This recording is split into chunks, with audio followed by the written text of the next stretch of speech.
Yosa, kembali lagi di Kakoi Mime. Dan ya, ini dia full One Piece chapter 1181 yang berjudul God and Devil, ditemani dengan cover request sepertinya yang memperlihatkan Carrot dengan style queen atau berpakaian seperti ratu. Kan kita tahu lah dia Ratu Zou ya saat ini.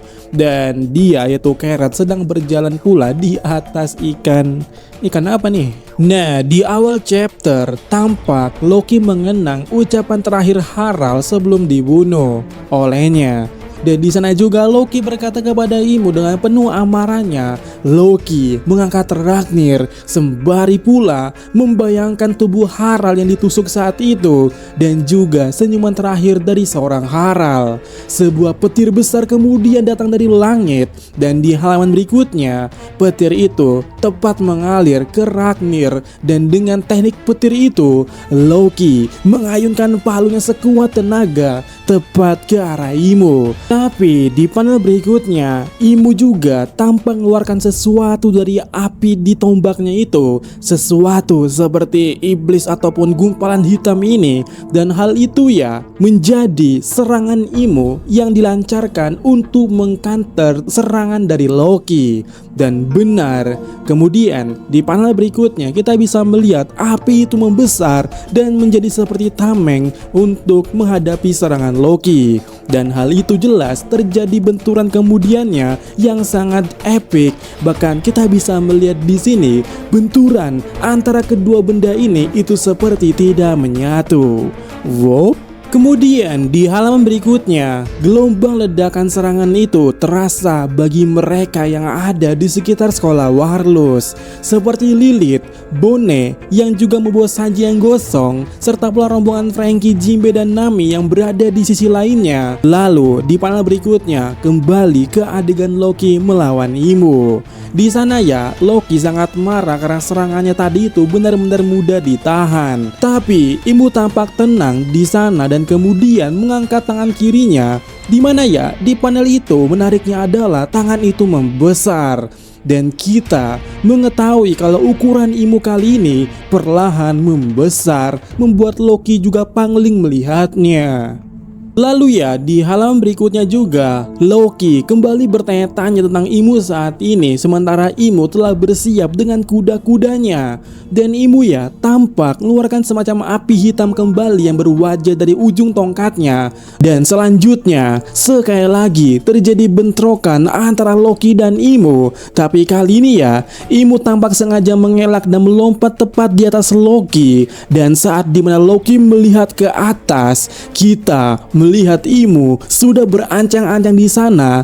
Tombak ujungnya sudah mulai berubah menjadi semacam pedang yang siap menerjang Loki dari sana. Dan benar, di halaman berikutnya, serot, Imu sepenuhnya mengeluarkan pedang hitam yang diketahui itu bernama Nemesis, pedang penghukuman ilahi. Dan pedang itu ya benar-benar menusuk tepat di dada Loki hingga tembus ke permukaan tanah. Dan jelas itu membuat Loki terbanting ke tanah dengan darah pula yang keluar dari mulutnya maupun juga di dadanya. Kemudian ya di halaman berikutnya Imu kembali membuat sayap di punggungnya dan kita bisa melihat Imu terbang atau mengapung di udara. Sementara Loki mulai bangkit di sana, yang mana kemudian di saat itu ya Imu mulai yapping soal keinginan manusia akan kekuatan mengarah pada korupsi. Untuk mendapatkan kekuatan itu dengan mudah, manusia membuat perjanjian dan ketika tiga hal itu bersatu, maka dominasi akan muncul. Dimana ya, di saat Imu yapping seperti itu, di saat yang sama juga kita melihat Imu mulai memutar tongkatnya dengan ujung tongkat yang ada gumpalan hitam makhluk iblis itu lagi. Dan juga saat Imu berbicara seperti itu juga ya, kita diperlihatkan Dory dan Brogy yang terkena domi reversi pada waktu itu, serta pula Harald yang menjalin kontrak dan merasakan kekuatan hebat setelah itu. Kemudian di panel berikutnya Loki kembali dengan Ragnir petir mengambil ancang-ancang lagi, sementara Imu mulai melontarkan gumpalan api hitam tadi itu dan tepat ke arah Loki. Loki tampak tidak mengekspek pergerakan tersebut, sehingga apa? Di halaman berikutnya, Loki benar-benar terkena ledakan besar dari makhluk hitam tadi itu, berubah jadi bom yang sangat besar. Tapi ya, kita bisa melihat Loki tidak tumbang. Loki masih berusaha melancarkan satu serangan lagi. Dan benar, kali ini di panel ini Ragnir tepat berada di depan moncongnya Imo. Lalu jedar, terjadi hantaman yang sangat mengerikan di sana. Cuman entah bagaimana ya, pada akhirnya Loki di sana mulai duduk dan ya mulai kelelahan. Loki tampak sudah kelelahan, sementara Imo masih oke-oke aja.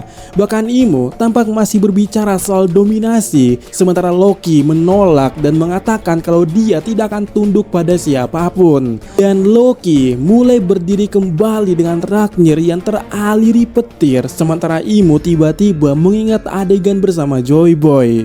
Walaupun ini masih siluet dan sebenarnya juga nggak ada indikasi apakah mereka teman atau bagaimana, cuman kita bisa melihat di sini Joy Boy tertawa di sana dan Imo yang berkata, "Tidak begitu, Joy Boy." Bahkan ya, kemarahan Imo ini terbawa ke suasana pertempuran antara dirinya dengan Loki. Terlihat di sini Imo kayak bocah yang marah-marah. Bahkan kita bisa melihat bentuk mukanya ini cukup aneh ya. Mirip Katakuri atau mungkin lebih tepatnya mirip adegan saat dia atau Imo ini ya memakan api Sabo saat itu. Dan kemarahan Imo ini juga memunculkan Haki Raja yang membuat Luffy sadar bahwa dia harus segera cepat untuk menyelesaikan makanannya itu. Dan di halaman berikutnya Imo kelihatan masih yapping tidak jelas sampai membuat Loki frustasi dan menghajar Imo dengan palu Ragnir itu. Dan itu ya membuat Imo terlontar jauh ke batang pohon Adam. Dan di saat yang sama kemudiannya di panel berikutnya Loki berubah menjadi Nighthawk. Dan Imo sangat panik melihat Nighthawk itu mulai mengalirkan teknik Thor-himnya. Tapi di sana juga Imo sudah berpose dengan teknik Omennya dan jebret, Loki menghantarkan serangan itu, serangan Thor-him tepat ke arah Imo. Namun entah apa yang terjadi, di sini tampaknya Imo berhasil selamat dan kemudian Imo tersenyum dan berkata, "Jadi kau akhirnya kembali." Dan apa chapter sampai di sini atau chapter berakhir di sini. Dan untuk dialog dan bagaimana kita lanjut di full review berikutnya ya.